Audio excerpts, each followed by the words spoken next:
하나님의 말씀 같이 함께 낭독하겠습니다. 예, 오늘은 이 금주의 말씀이 이사야서 7장 14절이 오늘 본문에 들어가기 때문에 위에 있는 이사야서 7장 14절 말씀부터 낭독한 다음에 밑에 있는 설교 본문을 또 낭독하겠습니다.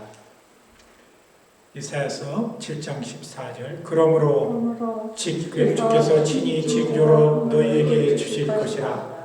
보라, 처녀가 잉태하여 아들을 낳을 것이요 그 이름을 임마누엘이라 하리라. 그 다음에 이사야서 11장 1절부터 9절까지 이새의 줄기에서 한 싹이 나며 그 뿌리에서 한 가지가 나서 결실할 것이요 여호와의 신 곧 지혜와 총명의 신이요 모략과 재능의 신이요 지식과 여호와를 경외하는 신이 그 위에 강림하시리니 그가 여호와를 경외함으로 즐거움을 삼을 것이며 그 눈에 보이는 대로 심판치 아니하며 귀에 들리는 대로 판단치 아니하며 공의로 빈비판 자를 심판하며 정직으로 세상에 겸손한 자를 판단할 것이며 그 입의 막대기로 세상을 치며 입술의 기운으로 악인을 죽일 것이며 공의로 그 허리띠를 삼으며 성실로 몸의 띠를 삼으리라. 그때 이리가 어린 양과 함께 거하며 표범이 어린 염소와 함께 누우며 송아지와 어린 사자와 살찐 짐승이 함께 있어 어린아이에게 꼴리며 암소와 곰이 함께 먹으며 그것들의 새끼가 함께 엎드리며 사자가 소처럼 풀을 먹을 것이며 젖 먹는 아기가 독사의 구멍에서 장난하며 젖된 아이가 독사의 굴에 손을 넣을 것이라. 나의 거룩한 산 모든 곳에서 해됨도 없고 상함도 없을 것이니 이는 물이 바다를 덮음같이 여호와를 아는 지식이 세상에 충만할 것임이니라. 우리 찬양 서로 사랑하자라는 찬양 특성을 드리겠습니다.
예, 오늘 대강절의 세 번째 주일입니다. 세상에 많은 여러 종교들이 있습니다. 그 종교들이 대부분 그 교리의 중점을 인간이 신을 찾아가는 그 교리의 중점을 둡니다. 그러나 우리가 믿는 하나님은 신이 인간을 먼저 찾아왔다는 것에 중점을 두고 있습니다. 우리가 너무나도 잘 아는 요한복음 3장 16절에 하나님이 이처럼 세상을 사랑하사 라고 시작이 됩니다.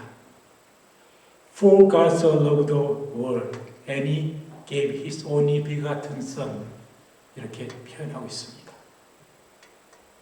또 로마서 5장 8절 우리가 아직 죄인 되었을 때라는 말씀이 그것을 표현하고 있습니다. 기독교 역사 속에는 그리스도가 탄생 성육시로 오셨음을 보여주고 또 미래의 사실로는 그리스도의 재림으로 다시 오실 것을 말하고 있습니다. 그런데 우리가 오신 예수님과 앞으로 오실 예수님만을 생각할 것이 아니라 그리스도인이라면 현재의 사실로 오순절을 통해서 우리에게 강심하신 그 성령이 오늘도 우리 마음속에 계속적으로 임재하는 것을 우리는 인식하고 그것을 인정하고 그 성령의 임재에 우리가 순종해야 하는 것입니다. 이 대강절은 성탄절과 그 시기를 같이 하는 것이 마치 부활절을 전후하여 사순절과 오순절이 있는 것처럼 성탄절의 의미를 깊게 해주는 절기인 점에서 유사한 그런 점을 가집니다. 우리가 사실 이 프로테스탄트 신교인들은 이 대강절에 대해서 그렇게 커다란 의미를 많이 부여하지 않습니다. 이 대강절의 이 언어를 이 영어에서 우리가 찾아보면은 이 어드벤트라고 되어 있는데 이거는 라틴어 add to를 의미하는 add와 그리고 벤타이어 이 cam을 의미하는 합성어로 되어 있습니다. 그리스도의 두 오심 중에서 어느 하나를 가리키느냐에 따라서 그 의미가 다를 수밖에 없으나 다만 현재로서는 앞으로 언급한 대로 그리스도의 초림과 재림이 다 관련된 것으로 우리는 그렇게 생각하고 있습니다. 이 영어의 표기상으로 보면 덜 어드벤트 앞에다 붙이면은 그리스도의 초림을 나타내고 그냥 어드벤트라고 쓰면 그리스도의 재림을 나타낸다고 합니다. 우리 기독교에서는 이 대강절의 전후하여 또 하나의 즐기는 절기가 있습니다. 그것은 이 주현절, 에피파니라고 하는 그런 절기입니다. 이것은 1월 6일경쯤이 되는데 예수님의 신성이 많은 무리 앞에 나타났다는 것을 기념하기 위해서 그렇게 지키는 절기입니다. 이 로마 캐톨릭에서는 예수께서 베들레헴 마구간에 태어나셨을 때 동방의 박사들이 찾아와서 경비하던 그것을 기준으로 해서 이 주현절을 지킨다고 합니다. 이 동방교회에서는 좀 다른 의미로 지키고 있는데 예수께서 세례 요한에게 세례를 받으신 날을 기념해서 그렇게 지키고 있다고 합니다. 하늘에서 하나님의 음성이 들리던, 예수를 향하여 음성이 들리던 그 때를 기념하는 것 같습니다. 오늘 우리가 읽은 이 이사야서 11장 1절에서부터 9절까지 말씀은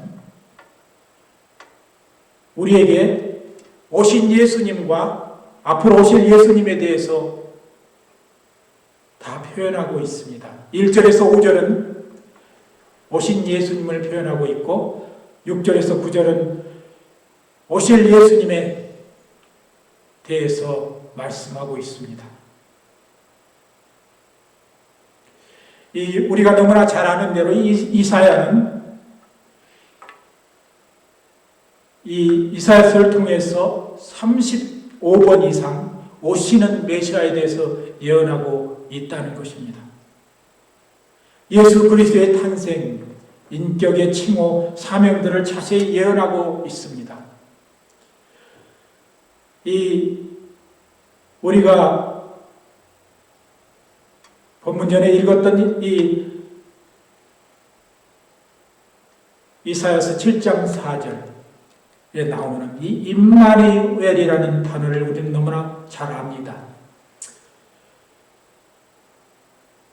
하나님이 인간들 위에 나타나는 것보다 우리 속에 오셔서 우리와 함께 거하심을 의미하는 것입니다.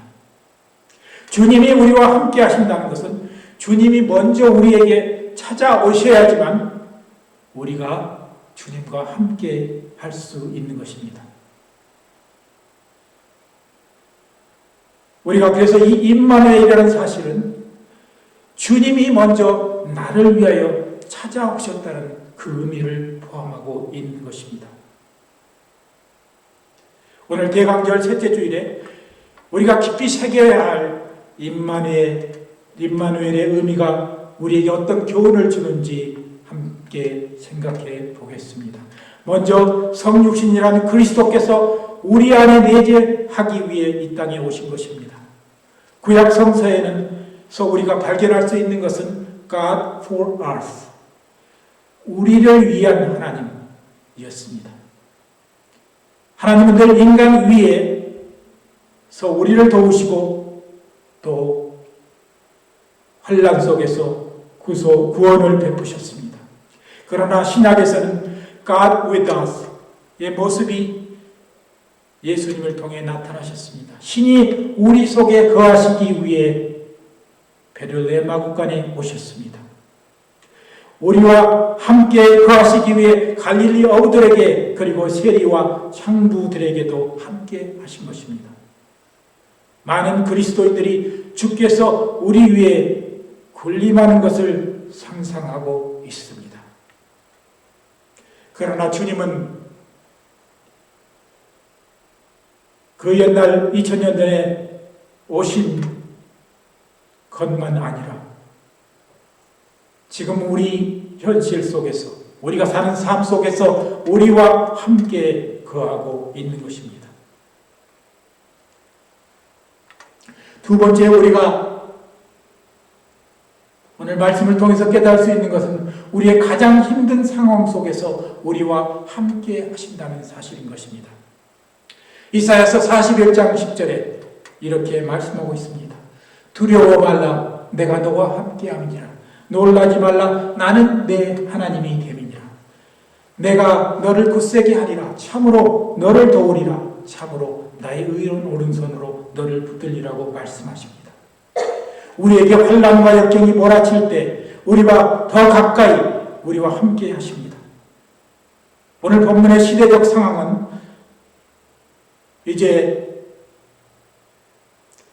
아수르와 에브라임 연합군이 유다를 공격하기 위해 전선을 펴고 한 발짝 한 발짝 급박하게 다가오고 있는 그 암울한 상황이었습니다. 이때 하나님께서 이사야에게 주신 말씀입니다. 하나님은 우리에게서 환난을 없애주시는 것이 아니라 우리가 그 환난을 만나며 그 환난 속에서 단련받고 우리가 다시 일어서기를 원하십니다. 우리가 마태복음 20장 21절에 보면 내가 너희에게 분부한 모든 것을 가르쳐 지키게 하라. 볼지어다 내가 세상 끝날까지 너희와 항상 함께 있으리라고 말씀하십니다. 저는 얼마 전에 이 짧은 유튜브에 나오는 이야기를 통해서 참 감명을 받았습니다. 한국의 한 어머니가 아들을 아주 갓난아기 때 병원에서 이 유아들의 병원에서 입양을 했는데 그 아이를 보자마자 그는 배를 아파서 자녀를 낳은 것이 아니라 가슴이 아파 아이를 낳았다고 고백했습니다. 의사 선생님이 말하기를 이 아이가 장차 걸을 수 없는데도 당신이 이 아이를 입양하실 겁니다라고 했을 때 이 아이는 분명히 걸을 것입니다. 그렇게 얘기하며 아이를 입양했다고 합니다. 그런데 이 유튜브에 나오는 영상 속에는 그 아이가 커서 어머니가 자기를 어떻게 키웠던 얘기를 하고 있었습니다.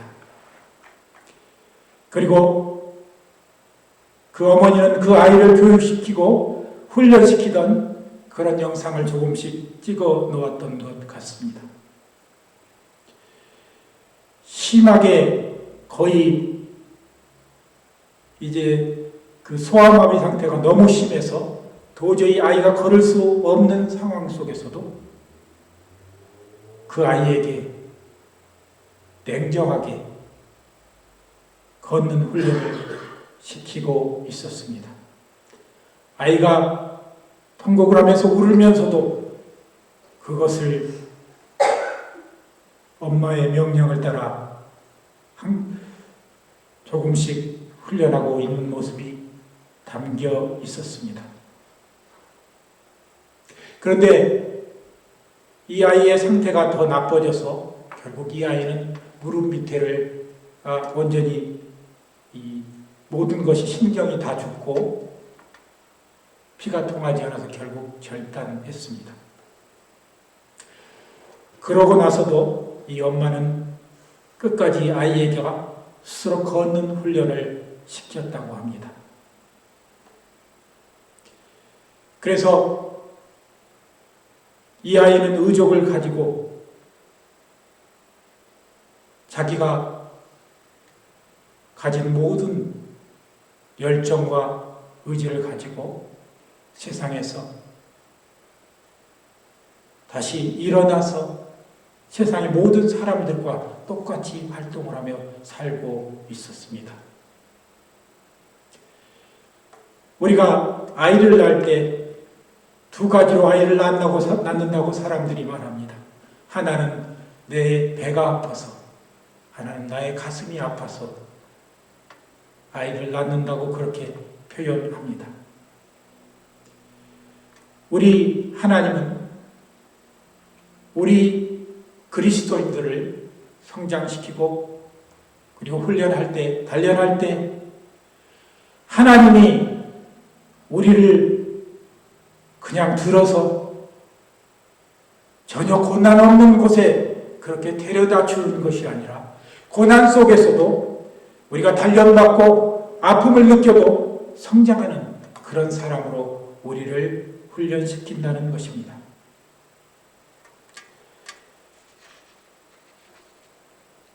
두 번째, 하나님은 우리를 끝까지 사랑한다는 사실인 것입니다.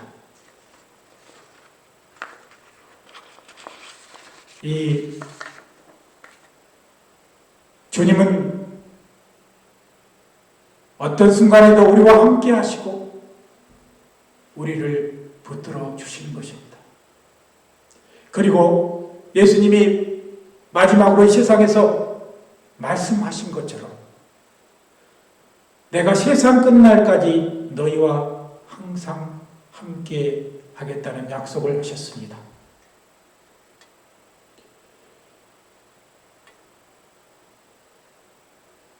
그래서 우리는 그 주님의 임재와 주의 사랑을 늘 느끼며 현재에도 우리는 살고 있었던 것입니다.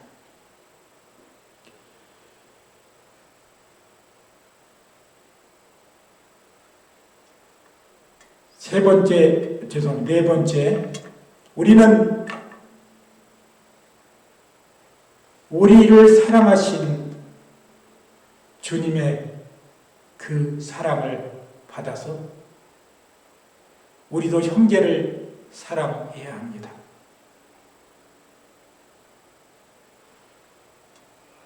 우리는 제가 그 예화집을 이렇게 보다가 저희 아버님이 저한테 이렇게 넘겨주신 이 설교 예화, 이 1000가지의 설교 예화가 나와 있는 장이 있습니다.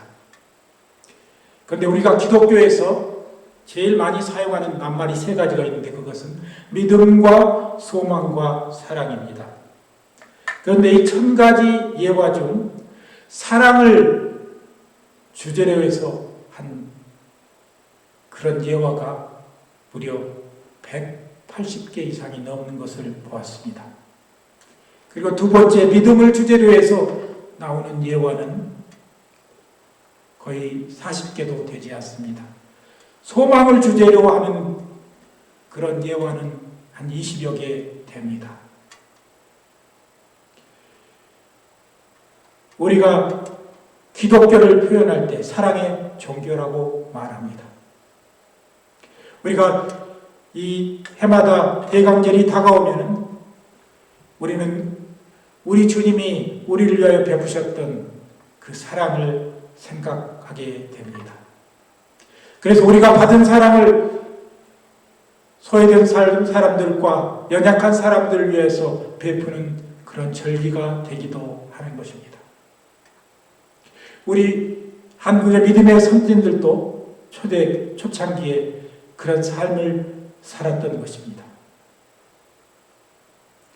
1897년 우리나라 최초의 교회였던 정동감리교회 크리스마스에 대한 문헌이 한국 교회 역사 속에 있었습니다. 이 내용을 보니까 24일 하고 5시에 교우들이 세배당에 모여 문표를 1000장을 논아주어 교중 형제와 친구들을 청하여 찬미하고 기도한 후에 아펜셀러 목사가 잠깐 논설하고 여러 사람이 기쁨으로 연부한 돈이 25원이라.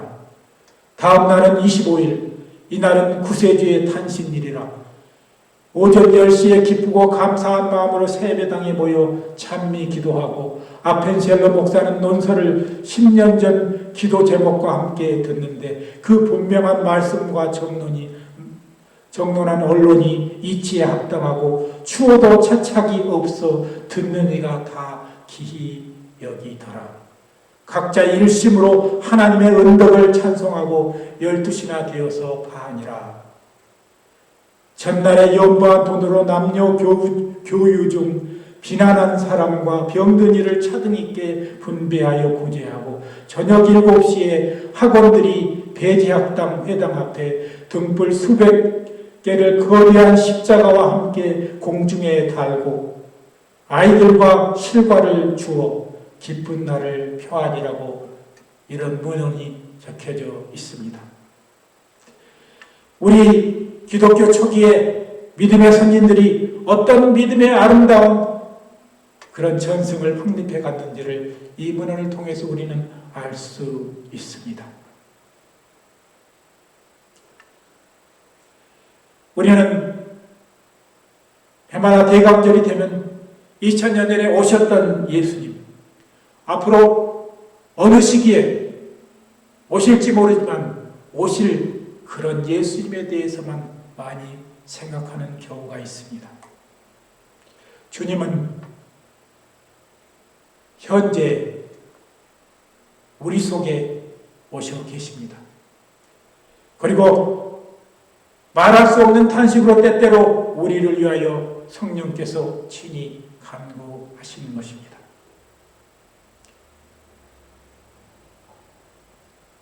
우리 성도는 주님의 위대한 모습만을 고대하며 기다리는 것보다 낮은 대로 임하시는 주님의 모습을 기다려야 하는 것입니다. 우리뿐만 아니라 세상에 연약하고 소외된 자들과도 함께 하신다는 사실을 우리는 잊지 말아야 합니다. 때로는 그들의 눈 속에서, 그들의 연약한 모습 속에 우리 주님이 계실 수도 있는 것입니다. 2000년 전 예수님이 오실 때처럼 오늘 우리가 사는 이 세대도 그 세대와 그렇게 다르다고는 할 수 없습니다. 지금 우리가 사는 이 시대 속에서는 점점 복음의 능력이, 사랑의 힘이 약해지고 있습니다. 우리 그리스도인들은 이런 때 다시 우리 자신들을 돌아보아야 합니다. 우리가 어떻게 돌이키느냐에 따라서 앞으로 우리의 그리스도인의 역할들이 변화될 수도 있고 변화되지 않을 수도 있는 것입니다. 우리 믿음의 교회는 그렇기 때문에 비록 작은 숫자라 할지라도 주님의 사랑과 은혜를 잊지 않고 나를 사랑하사 나를 위하여 자기 몸을 버리신 그 놀라운 은혜를 우리가 기억하고 오늘도 주의 사랑과 주님이 지금 이 순간에도 나와 함께 하시며 나를 지극히 사랑스러운 모습으로 쳐다보고 계시다는 사실을 우리는 잊지 말아야 하는 것입니다. 이 대강절 세 번째 주일에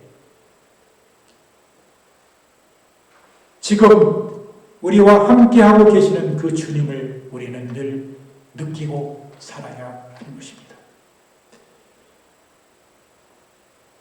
우리의 신앙이, 믿음이 있는 사람들은 이렇게 얘기한다고 그럽니다. 이렇게 또 기도한다고 합니다. 하나님, 내가 환난을 만나지 않게 해주시고 혹시 환난이 내게 놓여 있으면 나를 그곳에서 옮기시옵소서라고 기도하는 그런 사람들이 자신으로는 믿음이 좋다고 생각하기도 한답니다.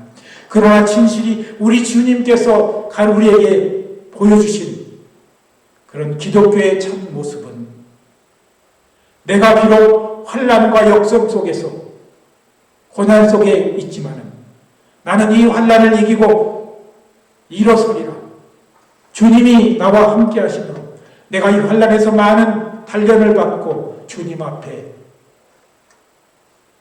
아름다운 모습으로 서리라는 그런 결심과 각오가 우리에게 있어야 한다는 사실을 우리는 알아야겠습니다.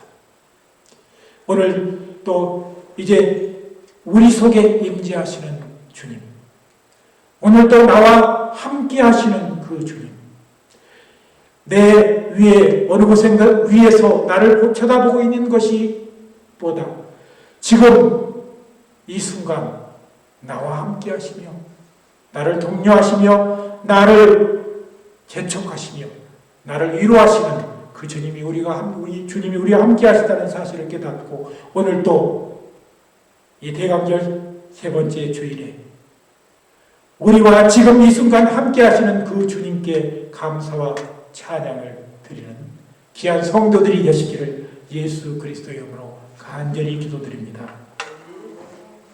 함께 기도하겠습니다.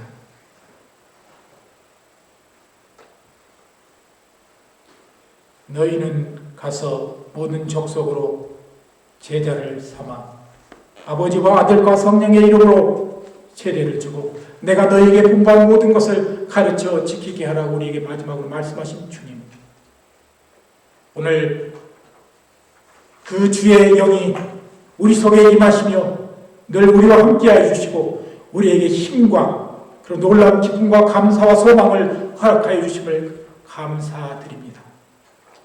오늘 우리 성도 비록 작지만은 주 안에서 우리 주님이 우리와 함께 하시며 늘 우리를 위로하시고 우리 아픔 가운데서도 함께 동행하시는 그 임마누엘 하나님을 느끼며 사는 우리 성도들 되게 하여 주시옵소서. 늘 소망과 기쁨으로 가득 찬 비록 환난과 역경이 우리에게 닥친다 할지라도 그 소망을 든든히 붙잡고 나아가는 저희들 되게 하여 주시옵소서. 감사드리며 예수님의 이름으로 기도드리옵나이다.